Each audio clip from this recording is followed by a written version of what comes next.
यीशु मसीह आखिर किस प्रकार से दिखाई दिया करते थे? क्या यीशु मसीह की नीली आंखें और गोल्डन बाल और गोरा रंग था? ये सब यीशु मसीह का जो पिक्चराइजेशन है, वो वेस्टर्न क्रिश्चियनिटी के अंदर यीशु मसीह को इस प्रकार से दिखाया जाता है। लेकिन वास्तव में जो ईस्टर्न क्रिश्चियनिटी है, जिसमें हम भारतीय लोग भी आते हैं, क्या हमको पता है कि यीशु मसीह वास्तव में कैसे दिखाई दिया करते थे? और क्या हमारे पास इस बात का कोई भी प्रमाण मौजूद है कि यीशु मसीह वास्तव में दिखा कैसे करते थे? आपको जानकर के हैरानी होगी कि आज यीशु मसीह की जितनी भी तस्वीरें बनाई जाती हैं, वो सारी की सारी तस्वीरें जो है वो पश्चिमी गिरजाघर जो है या पश्चिमी मसीहत जो है, यानी कि वेस्टर्न क्रिश्चियनिटी जो है, उनके द्वारा वो सारी तस्वीरें बनाई गई हैं। लेकिन जो ईस्टर्न क्रिश्चियनिटी है, जिसके अंदर इजराइल और मध्य पूर्व आता है, जिसके अंदर भारत भी आता है, यहां पर यीशु मसीह की तस्वीरें उस प्रकार से कभी भी नहीं बनाई गई जैसे कि आज हमको देखने को मिलता है। क्योंकि जो वेस्टर्न क्रिश्चियनिटी है, वो यीशु मसीह को एक गोरे के रूप में, एक अंग्रेज के रूप में चित्रित करती है, जिसकी नीली आंखें हैं, वो गोरा है और उसके गोल्डन बाल हैं, इस तरह से चित्रित किया जाता है। लेकिन 2000 सालों से जो ईस्टर्न चर्च के जो ट्रेडिशंस हैं, वो बताते हैं कि यीशु मसीह वास्तव में कैसे दिखा करते थे। और एक ईस्टर्न चर्च का, यानी कि पूर्वी मसीहत का एक बहुत मजबूत ट्रेडिशन है, जिसके अंदर इस बात को बताया जाता है, ट्रेडिशन का मतलब परंपरा है, जिसमें इस बात को बताया जाता है कि जब यीशु मसीह इजराइल के अंदर सेवा कर रहे थे, तो सीरिया देश के अंदर एक राजा था जिसका नाम अबगार बताया जाता है। और उस राजा ने यीशु मसीह को अपने संदेशवाहक भेजे थे। और वो राजा जो था बहुत ही ज्यादा बीमार था, और उसका ये विश्वास था कि एक बार यदि वो यीशु मसीह का चेहरा देख लेगा, फेस देख लेगा, तो वो चंगा हो जाएगा। और उसने अपने संदेशवाहक जब यीशु मसीह के पास भेजे, तो यीशु मसीह उसके पास गए नहीं, लेकिन यीशु मसीह ने कपड़े से अपना चेहरा पहुंचा था। और उस चेहरे को पहुंचने के बाद यीशु ने वो कपड़ा जो था उन संदेशवाहकों को दे दिया था, जिस कपड़े के ऊपर बताया जाता है यीशु मसीह के चेहरा जो था वो छप गया था। और साथ ही एक लेटर भी यीशु मसीह ने सीरिया के राजा को भिजवाया था, जिसमें यीशु ने प्रॉमिस किया था कि एक दिन यीशु अपने एक चेले को जरूर से राजा के पास भेजेगा। और ये मात्र कोई मनगढ़ंत कथा नहीं है, क्योंकि ईस्टर्न चर्च के अंदर इमेज ऑफ एडेसा के नाम से आज भी आप जब 2000 साल पुराने गिरजाघरों में जाएंगे, तो वहां पर आपको वो आइकन्स बने हुए गिरजाघरों में दिख जाएंगे, जिसमें संदेशवाहक वो कपड़ा जिस पर यीशु मसीह का चेहरा छप गया था, उसको लेकर के राजा अबगार के पास आए थे। और जो लेटर यीशु मसीह ने राजा सीरिया के राजा को भेजा था, वो भी कोई मनगढ़ंत बात नहीं है, क्योंकि जो कलीसियाई इतिहासकार हुआ था, जिसको एसीबियस के नाम से जाना जाता है, एसीबियस ने भी अपनी चर्च हिस्ट्री की किताब में 4वीं सदी में उस लेटर को ट्रांसलेट करके लिखा था। तो ये कोई मनगढ़ंत बातें नहीं। ईस्टर्न चर्च के अंदर ये विश्वास किया जाता है कि यीशु मसीह का चेहरा यीशु ने जब पहुंचा था, और पहुंच करके वो कपड़ा जब उन संदेशवाहकों के हाथों में दिया था, तो उसके ऊपर यीशु का चेहरा छप गया था। और इस बात को जो कॉप्टिक चर्च है, कॉप्टिक क्रिश्चियनिटी है, उसके ट्रेडिशंस में भी बताया जाता है कि यीशु मसीह का चेहरा जो था उस कपड़े के ऊपर ना केवल छप गया था, लेकिन साथ ही साथ इस बात को भी बताया जाता है कि सबसे पहला चित्र यीशु मसीह का या तो पतरस के द्वारा बनाया गया था, और या फिर लूका के द्वारा यीशु मसीह की एक पेंटिंग बनाई गई थी, ताकि लोगों को बताया जा सके कि यीशु मसीह वास्तव में दिखा कैसे करते थे। और यहां पर आप ये तस्वीर जो मेरे साथ में देख रहे हैं, लगभग लगभग ऐसा माना जाता है कि यीशु मसीह जो है वो इस प्रकार के दिखाई दिया करते थे। हालांकि 2000 सालों में अलग अलग चित्रकार आए, जिन्होंने यीशु मसीह की पेंटिंग को बनाया, यीशु मसीह के चित्रों को बनाया। तो हम 100% दावे के साथ तो नहीं कह सकते हैं कि यीशु मसीह बिल्कुल हूबहू ऐसे ही थे, लेकिन आज भी जो पुराने प्राचीन गिरजाघर हैं जो कि सीरिया में है, टर्की के अंदर है, इजराइल के अंदर है, जॉर्डन में है, इजिप्ट में है, उसमें यीशु मसीह को जो दिखाया जाता है वो बिल्कुल इस प्रकार से दिखाया जाता है। क्यों दिखाया जाता है? क्योंकि वो कपड़ा जिसके ऊपर यीशु ने अपने मुंह को पोंछा था, जिसके ऊपर यीशु मसीह का फेस प्रिंट आ गया था, उसमें यीशु का चेहरा बिल्कुल ऐसा ही बताया गया।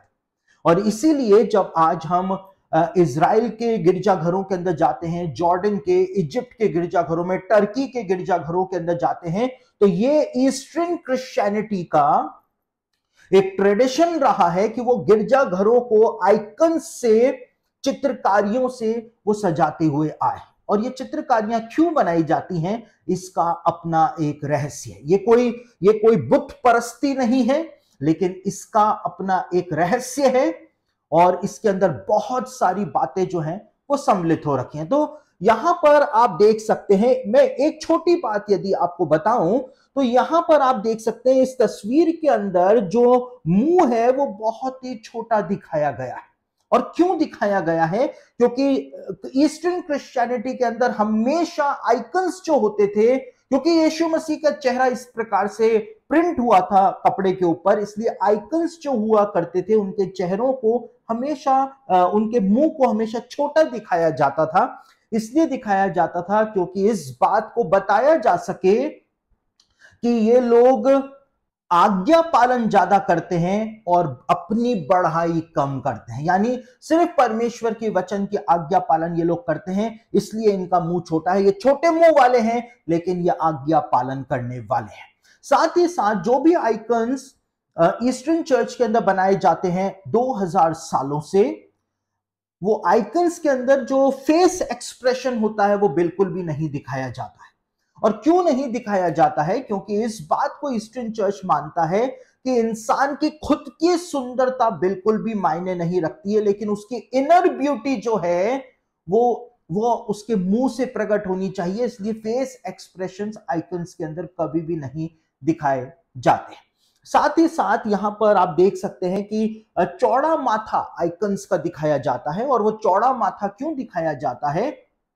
इसलिए दिखाया जाता है ताकि इस बात को बताया जा सके कि ये व्यक्ति जो है इसके अंदर परमेश्वर का ज्ञान भरा हुआ है और ये वचन की शिक्षा लोगों को देता है।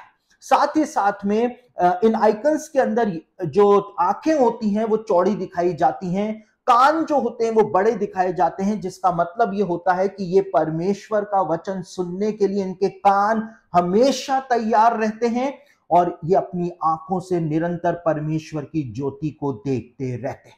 तो इस प्रकार से ये ईस्टर्न चर्च के ट्रेडिशंस हैं जो कि वो आइकन्स के द्वारा प्रकट करते हैं। और यीशु मसीह को भी इसी प्रकार से दिखाया जाता है ईस्टर्न चर्च में। क्यों दिखाया जाता है हमको नहीं पता कि वास्तव में यीशु मसीह ऐसे ही दिखते थे या नहीं, लेकिन ईस्टर्न चर्च में विश्वास किया जाता है। और वेस्टर्न क्रिश्चियनिटी के अंदर जो गोरा मसीह है, जिसकी नीली आंखें हैं, गोल्डन बाल हैं, उनसे ये बिल्कुल अलग दिखाई देता है।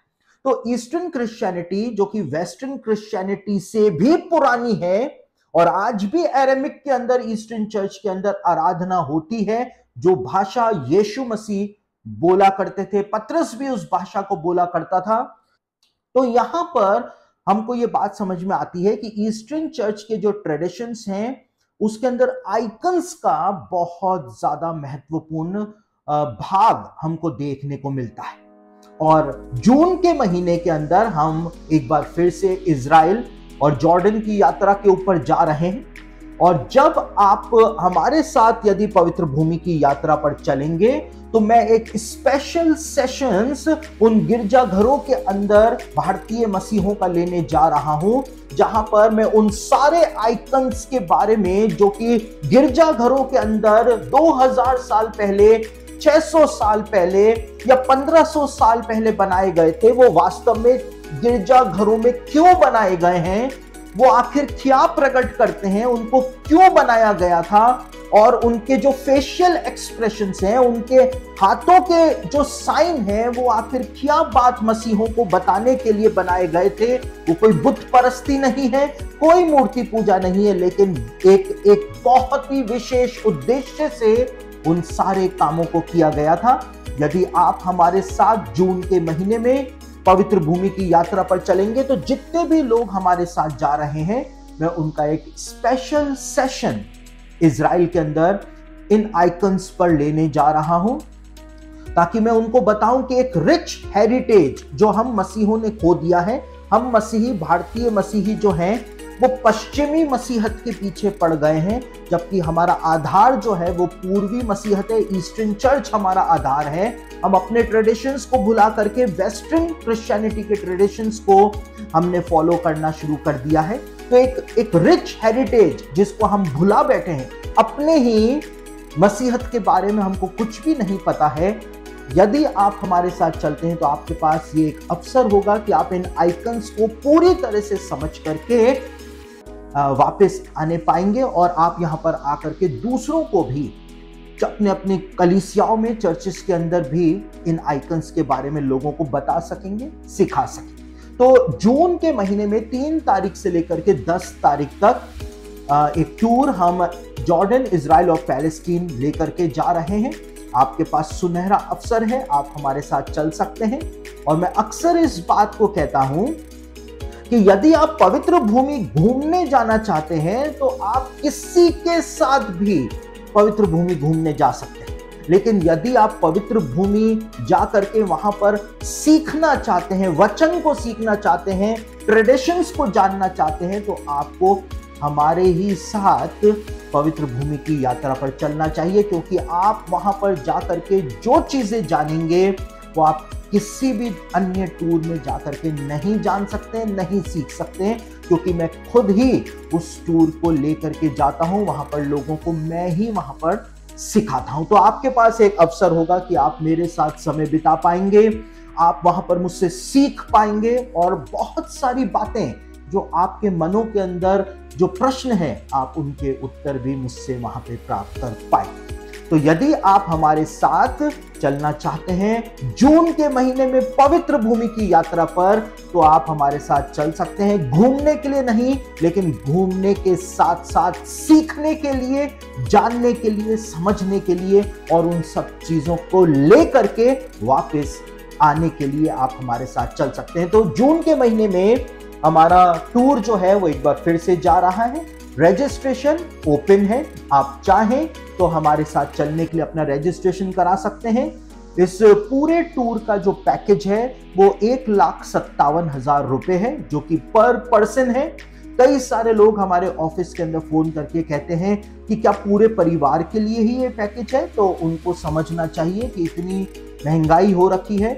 एयरलाइंस प्रतिदिन अपने फेयर को बढ़ा रही हैं, होटल्स का फेयर बढ़ता चला जा रहा है। तो आपको समझना चाहिए कि जितनी जल्दी आप पवित्र भूमि होकर के आ जाएं, उतना ही आपको लाभ रहेगा, क्योंकि आगे और भी ज्यादा महंगाई जो है वो होती चली जा रही है। और जून के बाद का जो ग्रुप है वो हमने अभी तक डिसाइड नहीं किया है, क्योंकि एयरलाइंस जो हैं वो निरंतर एयर फेयर बढ़ाती चली जा रही हैं। हमको बहुत मुश्किल हो रहा है उन सब चीजों को एडजस्ट करना। तो आपके लिए अवसर है जून के महीने में, आप जून के महीने में हमारे साथ चल सकते हैं। इन आइकन्स को और भी ज्यादा बारीकी से आप समझ सकते हैं, और साथ ही साथ हम टेंपल इंस्टीट्यूट में भी होंगे, हम मगदला के अंदर भी होंगे, और पेट्रा भी जाएंगे, जहां पर उजाड़ने वाली घृणित वस्तु की भविष्यवाणी कैसे पूरी होगी, वहां पर जाकर के, वहां पे खड़े होकर के हम उसको समझने का प्रयास करें। तो आप जल्द ही हमारे ऑफिस से संपर्क करें। नीचे हमारे ऑफिस का नंबर आपको दिखाई दे रहा होगा। ऑफिस में संपर्क करके आप अपनी सीट को रजिस्टर करा सकते हैं।